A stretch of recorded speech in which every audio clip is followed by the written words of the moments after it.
Hello! Alright, let's do this. Welcome to our webinar 4.0. This is all about Ichimoku Kinko. This is rather a long topic, but we'll try to just squeeze it within 30 minutes if we can. Right? First off, random charts and putting together all the things that we have discussed so far, like the moving averages and the Fibonacci. Right? So, remember from our last webinar 3.0, we said, I think it was at this candle here, that we wanted this stock to just consolidate a little first before the rally. And it did. It never went below our identified support, okay, which basically the moving averages here, okay, the consolidation of all the moving averages in this area, and as well as the confluence towards the long, strong Fibonacci support, which is 61.8. Okay. This area, right? And now, after the breakout from the 38.2, okay, the Fibonacci retracement from plotted here to here, from high to low here, to measure the resistance of this rally here. It broke out from the 38.2. We know that it will be retested, and it did.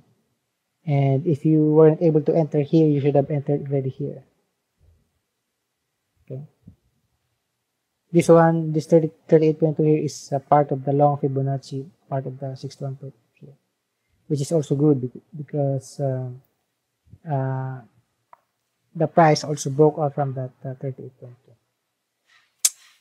Okay. So, as it is, moving average, CCI or RSI, and Fibonacci can already stand as your system as a whole.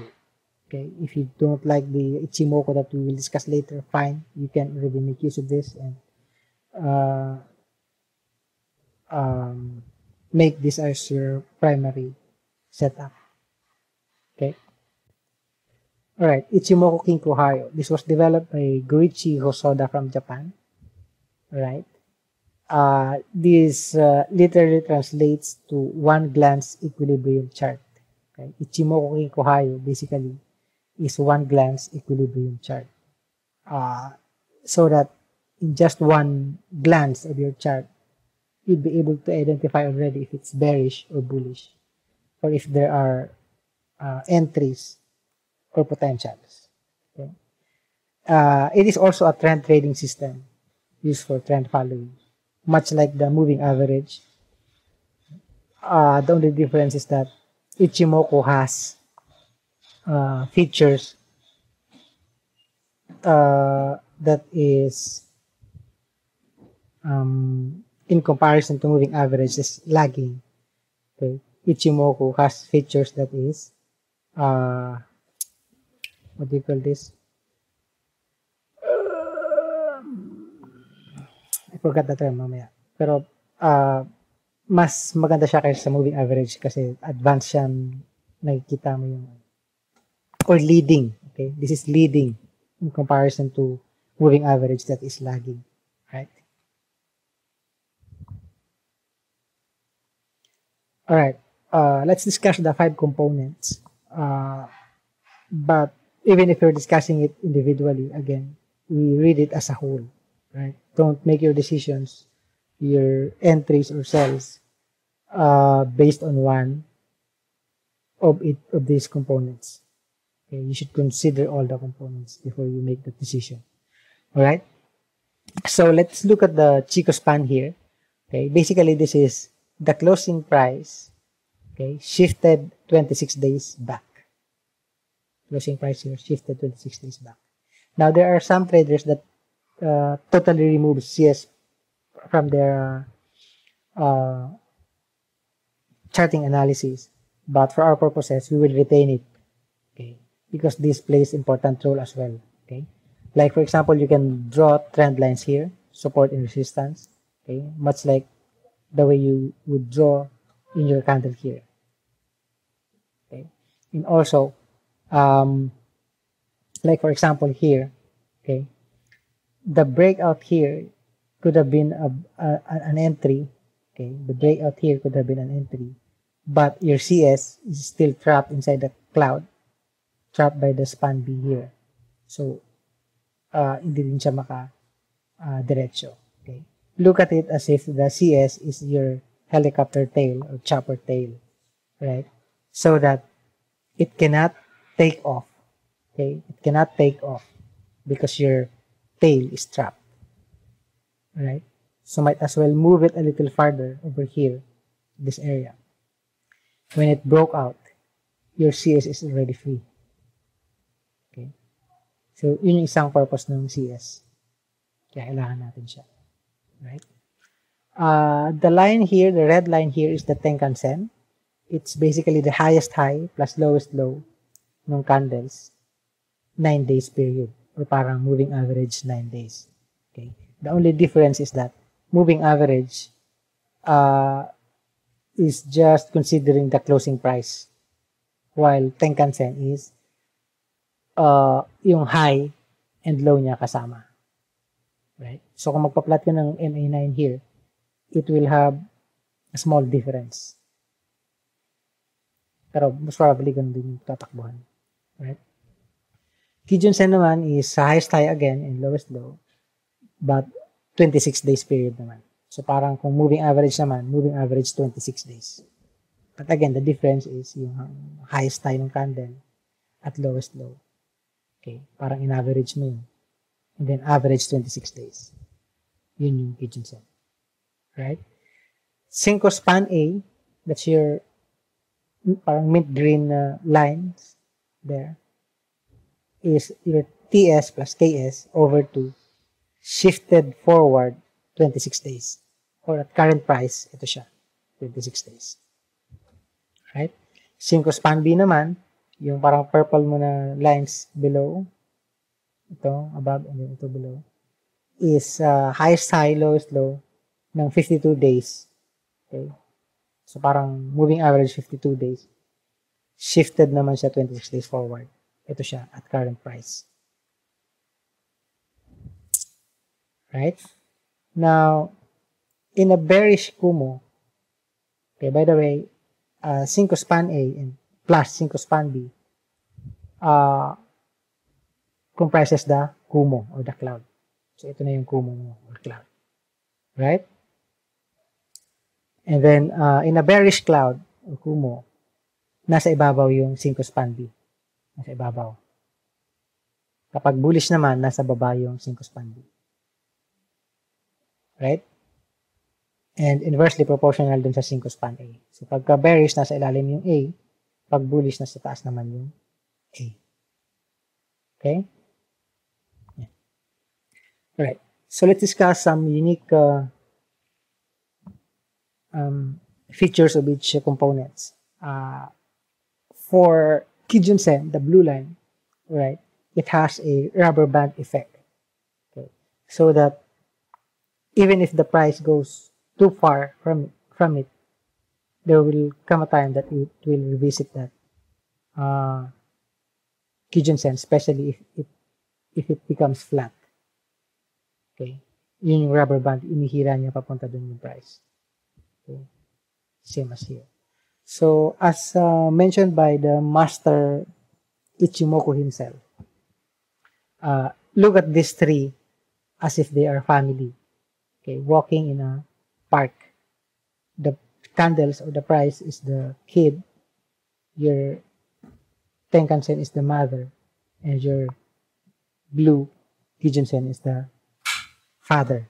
Okay, they're walking in a park and the kid normally would run around, okay, and go back to the parents. Okay, and sometimes if the kid runs around far, the mother will go fetch the kid while the father will just trail them slowly. Kasi dad bod siya eh. Bagal lang siya. Okay.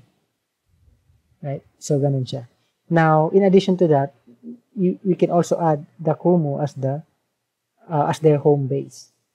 Okay, so that even if the family goes out of town for a while, there will come a time that they will go back to that base.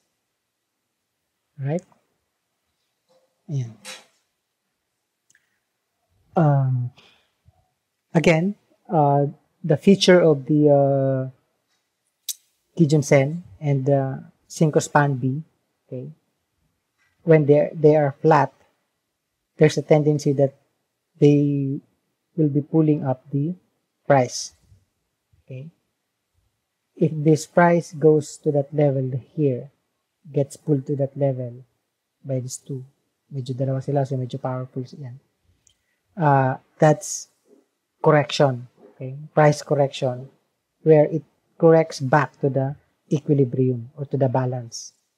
As it is right now, disequilibrium ang tawag dito, or wala sila sa balance kasi malayo itong si tatay dito sa mommy and the baby.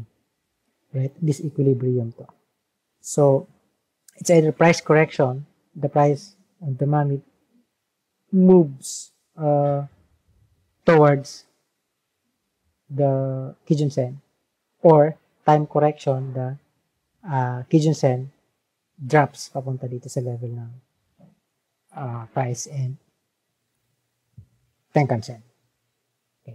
So, pag tumaas yan doon, price correction yan. Pag ito bumaba dito, time correction yan. Right? Now, how do we know if it's going to be time correction or price correction? Okay. Normally, we don't. But the price action will tell us. Okay. So, for example, if the price fails to take out the Tenkan-sen, or di siya mag-close dun sa Tenkan-sen, most probably, time correction, susunod yung Kijun-sen. Nahihirapan siya. Pero kung naka-breakout na siya dun sa Tenkan-sen, right? So most probably, kasi resistance yun, resistance. Remember, all your components are support and resistances. Right? So, this one, in a monthly chart, considering it's month end today, right? Nag-breakout siya dun sa Tenkan-sen. And most probably, papunta nga siya dun. Let's see this coming weeks and months kung makakarating siya dun. Remember, this is a monthly chart, so one candle is 1 month. So, siguro 2 or 3 months. Let's see. Alright, so common misconceptions, flat tops, right? But before we proceed, let me just say that for all the newbies, you're so lucky for watching this. Kasi at least in the future, when you try posting charts, tama na yung mapopost mo. Right? Now to the wannabes and the veterans, okay, that has this wrong, I hope you're open-minded enough, okay, to accept the fact that it's wrong and that, you know, let's just continue learning, okay? Kasi that's the scariest part actually when we try to or when we reach that plateau, okay, and we're confident of our skills and our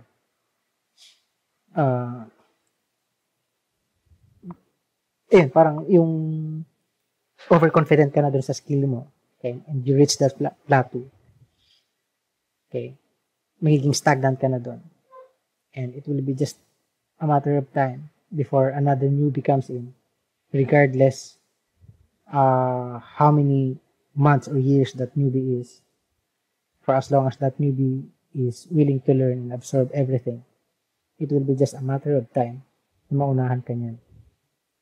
Diba? So let's open up and just continue learning. Alright? So, no offense, but if it's wrong, it's wrong. We will correct it. Right? So, flat tops. You would normally see some people trying to post a chart, identifying the flat tops here and putting up a line, okay, as if this line will affect the current price action here. It will not affect the current price action here. Kasi past na yun, tapos na yun. Okay? The flat tops here is only applicable during the price action here. Kasi there's a tendency that it will pull up the price to that area. Okay? Considering na naka-breakout na siya sa Kijun Sen and sa 5 span A, there's a tendency na hilain siya dun sa area na yun. Right? However, it did not push through because the CS is trapped by the Kijun Sen here. Kaya di siya nakatuloy. Kung nakalabas lang yun doon, mas probably tutuloy yun doon. Yun lang yung flat tops na dapat mong i-consider. Okay. And the other case that you should consider the flat tops is like this one. Okay. The current price action here, the previous flat tops here only matters because the CS is trapped by that flat. Trapped siya. In fact, even here, it was trapped. Diba? Even here, trapped siya, di siya nakalabas.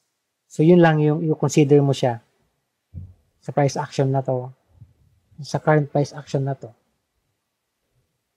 Because your CS is trapped by that flat.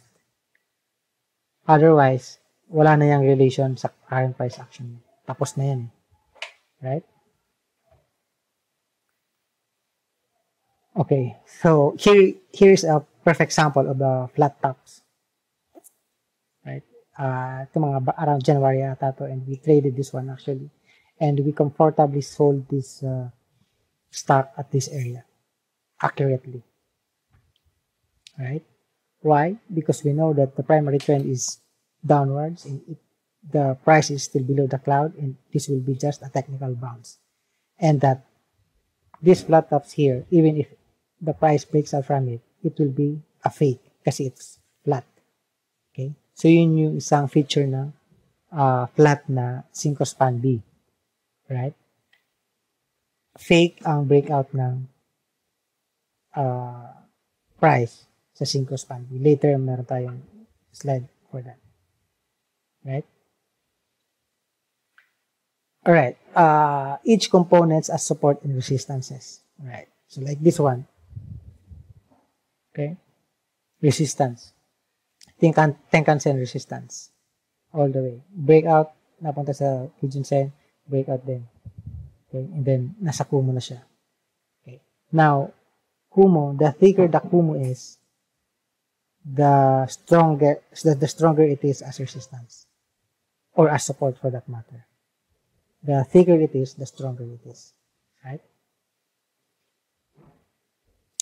Gets?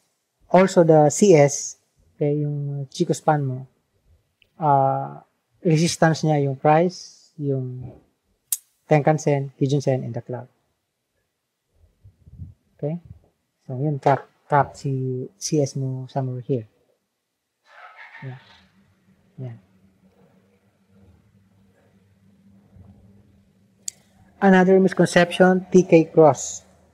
I'm not really sure what TK cross is. Parang sinasabi yata nila, Tenkan-sen and Kijun-sen cross.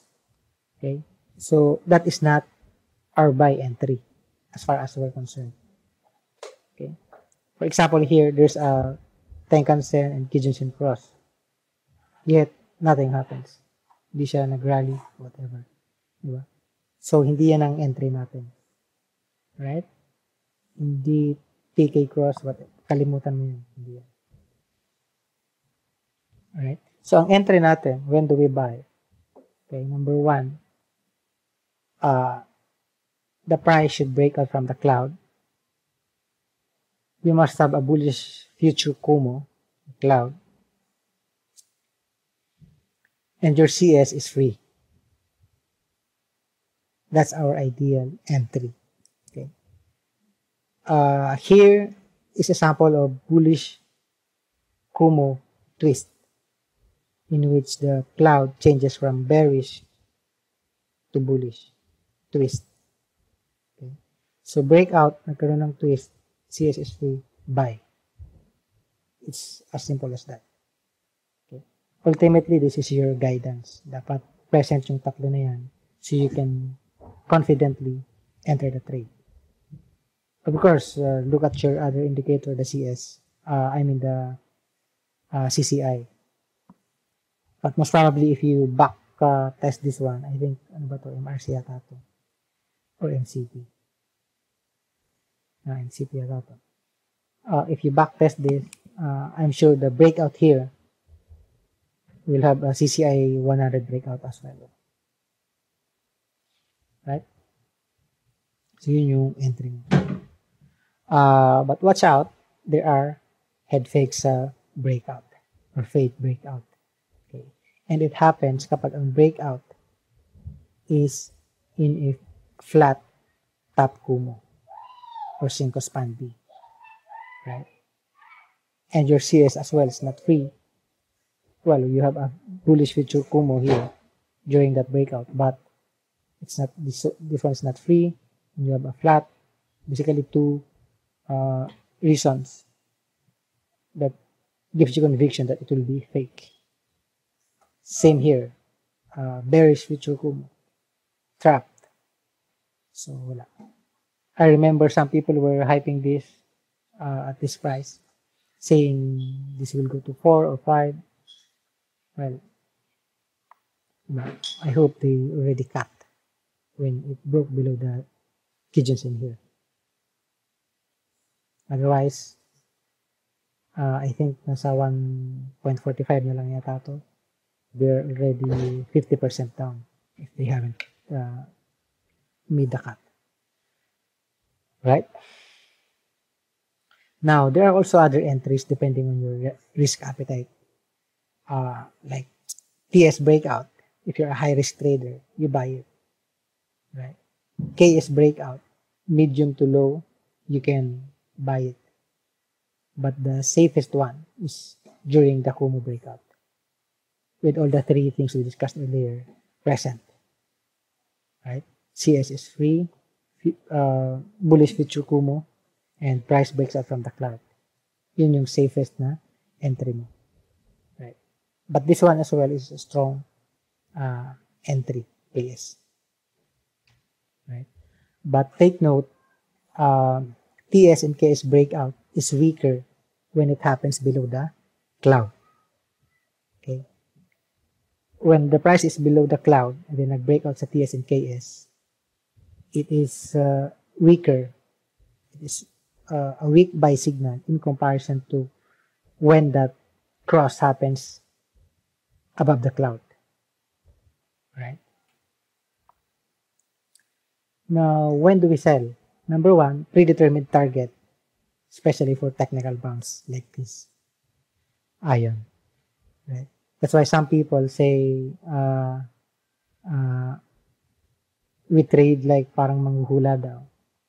Well, it's because our leading indicator is telling us that it will probably like act like that. So, might as well follow. So, we entered this. I forgot if it was here or here. Okay, sell here. Because we know that it will probably pull back after hitting this. Right? Kasi even if the price continues and breaks out, we know for a fact that it will be fake kasi it's a flat. And your CS is still below the cloud and you have a very bearish future Kumo. Diba? So, technical bounce lang siya. Identified mo yung target mo dyan. Sell mo dyan. Bayaan mo sila mag-hype. Right? So, hopefully after this video, you'll no longer get hyped by whether any fundamental, any news for that matter. Kasi kahit anong news, kung ganyan ang setup niyan, bagsak yan. Kahit anong disclosure yan, bagsak yan. Right? Other sell signal, okay, especially for trend following, is when it breaks down from your Kijun Sen or from your Kumo. Right? So, say for example, you entered here because you have a breakout. Although it was flat, but your CS probably was free already and you have a Kumo twist okay lang yan. Okay. The only thing that uh, prevents fake breakout is if you have Kumo twist, bullish Kumo twist. So parang yun yung added conviction mo na hindi siya magiging fake kasi nagkaroon ng change of trend from bearish Kumo to bullish Kumo. Right? And your CS free. Okay. So say for example, you entered here, you sell here kapag na below the Kijun-sen na siya. Kasi here, supported by Kijun-sen, bounce. Supported by Kijun-sen, bounce. Pero eventually, nahulog, lalim. Or, kung medyo mahaba ang pasensya mo, right? Wait. Baka mamaya mag-bounce siya sa cloud sa Kumo. Unfortunately, hindi siya nag-bounce, nahulog siya, lalo, mas malalim. Going back almost to your same entry price. Diba? That's why, learn when to exit. Otherwise, sayang lang. Okay? And note, use same time frame as your entry.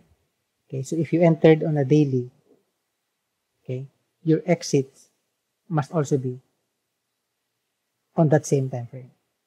Don't use the lower time frame, for example, hourly. Kasi matatap out ka. For example, here, this price action here, most probably, if you check it in a lower time frame hourly, this would already be below the cloud. So, nakasell ka na dyan malamang.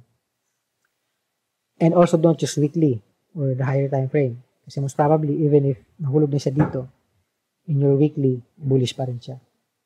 Turns out, babagsak na siya ng todo. So, sayang. If you're trying to trend follow, or to follow trend, the time frame that you use as your entry, use it also as your time frame for your exit. Right? Okay, multi-timeframe charts. We discussed this last webinar 3.0. We will use the same for Ichimoku. Okay. So at this stage, we're already familiar with using multi-timeframe charts. We're familiar with the Kijun-sen rubber band effect and the Kinko span B pull or magnet. And let's try to use these things in as far as charting is concerned, or trying to spot a potential, right?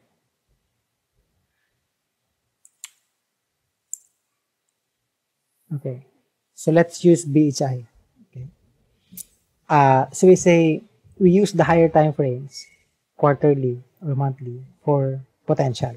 So for example here, what we should look at is if there are disequilibrium present, and if there are flat Kijun-sen above or flat Kinko span B, that could pull the price up, right? So here we can say that meron at this area, right? Even for monthly, ayan, okay, the price could just be pulled by this flat Kinko span B, right? And considering that it's month end today, the price just broke out from the Kijun-sen and Tenkan-sen, right? So let's see. Okay. And then also we said that we check on the lower time frame, weekly. Okay. If weekly is at least going towards that direction that we have identified as potential in the higher time frame or the monthly. Okay. As our sample here, BHI made a breakout from the cloud on a weekly time frame. Okay. And making higher lows along the way. Okay. So, in as far as weekly is concerned, this one is trying to trend upwards towards that potential. Okay. And then we said we go to the lower time frame as our entry. Okay. And our entry could have been the breakout from that cloud. Okay. That breakout from that cloud, although it was a flat, what do you call that? Flat Senko span B, flat tops, right? But you have a Kumo twist and your CS spray, right? Yeah. So whether it will materialize or not, we'll see in the future. Okay? But basically, ganun siya nakikita bakit sinasabi nila na nahuhulaan na yung presyo. Because this is a leading indicator. Okay. Remember, the Kumo here is shifted 26 days forward or ahead, advanced dun sa price action. That's why literally we can see the future resistances already as far as this stock is concerned. Alright. Now, some are saying this has the DNA of MRC. Let's check MRC. Yeah, so MRC basically got pulled by the flat top Kumo. It's almost there. Right?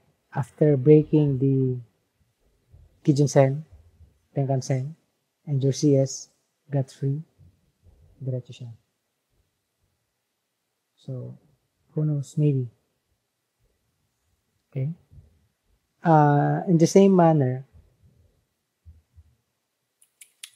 this is how we could confidently say that some stocks will not go anywhere. Like for example, Cyber, because it's bearish. It's below the cloud. Okay, despite the hype, despite the fundamental background, whatever, it's bearish. It's not going anywhere. Same as CPG. Diba? At this price here at the time, wala. It's just no point for, as far as Ichimoku traders to spend too much time analyzing this. Kasi, for one, it's bearish. Number two, even if you trade it, you have multiple resistances. Okay, Tenkan-sen is your resistance, Kijun-sen is your resistance, this is your resistance, and this could probably your potential. Okay, so that's 0.55, probably 10%. Diba? For that 10%, you'll be risking, kung mahulog yan dyan, hanggang dito, lugi. And as far as risk-reward ratio is concerned, lugi. That's why normally Ichimoku traders will just stay away from this stock. There could be a chance for this to hit that if the lower time frame, 1 hour and 5 minutes, can have a breakout. Let's see if, yeah. So wala ding entry sa lower time frames, even on the 5 minutes. Okay? Wala. So that's how we use the Ichimoku. It's basically it.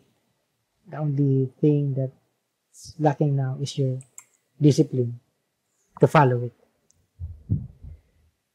Alright? So, what's next? We'll try to create a trading plan. It's either that or we can do Fibonacci or we can go live. And di pa ako sigurado kung alin dyan gagawin natin. But although I'm inclined to do this, diba? Kasi importante ito eh. Especially those that says no to cut loss. If you're a trader, you need that trading plan, that contingencies, Diba? Kung the price action does not go towards your bias, okay, dapat may contingency ka. Kung mahulog siya sa support mo, you should cut. Otherwise, yun ang mangyari sa'yo sa APX, sa Cyber, sa CPG. Matutulog ka lang doon. Sayang lang yung time. Right? But you can also do this during a live session. So, I'm still looking at it. Okay? So, that's it for now. Thank you so much for watching. Please like, share, subscribe, and share it to your co-traders. Okay? Thank you.